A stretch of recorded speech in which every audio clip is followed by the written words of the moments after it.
Stiamo ai fatti, Zaia, come sta andando il vostro esperimento? Alla grande, posso rispondere alla grande? Sì, Ho sì. avuto ragione e me lo dico da solo, perché è stata una sfida che ho voluto portare avanti.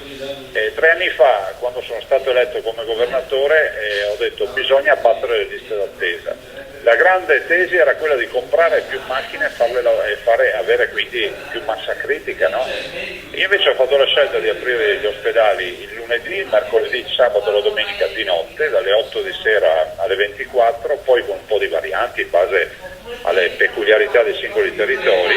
E guardi, io devo ringraziare tutti gli operatori del mondo della sanità, gli infermieri, gli amministrativi, i medici, perché stiamo facendo numeri impensabili. Del resto quello che io immaginavo... Ce ne dà qualcuno, Zaia, di Ma numero? guardi, le dico un paio di ULSS. Treviso, abbiamo iniziato, tutti gli ospedali in Veneto hanno iniziato dal 1° settembre ufficialmente, poi sono state delle fasi sperimentali.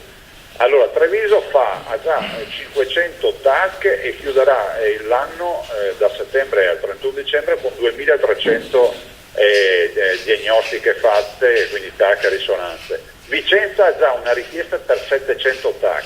Ma guardi che è una rivoluzione culturale, no? Occuparsi di giorno in ospedale di chi è lì ammalato, ricoverato, e di notte occuparsi di un'altra fetta di popolazione che va lì per la diagnostica. È una rivoluzione culturale che mi permette di dire anche banalmente, ed è quello che io dico sempre ai miei uomini: immaginate la povera gente, perché io la chiamo il popolo, che parte da casa, trova le strade decongestionate, vuote, perché di notte non c'è traffico, arriva in ospedale e trova il parcheggio vuoto perché non c'è il caos del giorno, entra nell'ospedale, non lo trova congestionato e nella frenesia della quotidianità, ma trova un ospedale dove tu vai come in una clinica super VIP privata, vai lì, hai già prenotato, non chiedi ferie, non chiedi permessi, puoi portare un genitore anziano, puoi portare un bambino, insomma, guardi, da noi è cambiato il mondo.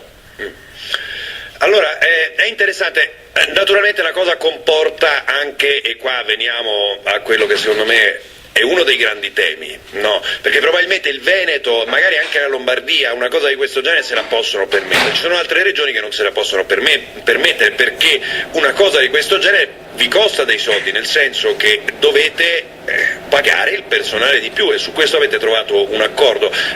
Di che cifra stiamo parlando più o meno, Zaia, al momento? Mi perdoni se dissento un po' da quello che dice, nel senso che la vera sfida è quella di fare degli accordi pensando anche che stiamo erogando servizi a delle persone, che quindi è un'attività con una componente umana fortissima, quindi anche di motivazione, per cui noi non abbiamo faticato a trovare un accordo che ci ha costato 30 milioni di euro.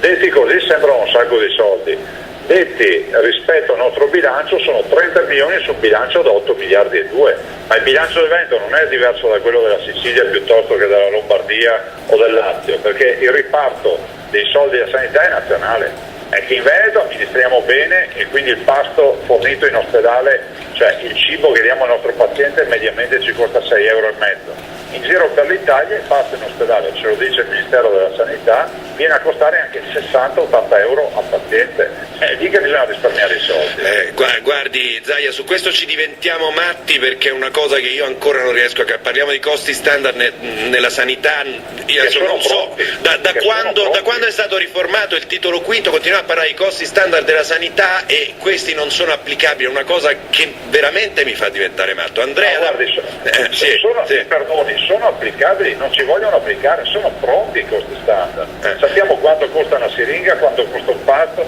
quanto costa la diagnostica. E qua la verità è che abbiamo 4 regioni che hanno buco da 5 miliardi di euro in Italia. E qua veniamo anche al grande tema che il Sole 24 Ore sta sollevando da giorni i costi di su come si è strutturata, no? Questa riforma del titolo quinto della Costituzione, questo federalismo che in realtà è stato nella sostanza, almeno in certi casi, un moltiplicatore di costi. È un tema ancora più ampio che prima o poi toccherà affrontare in profondità.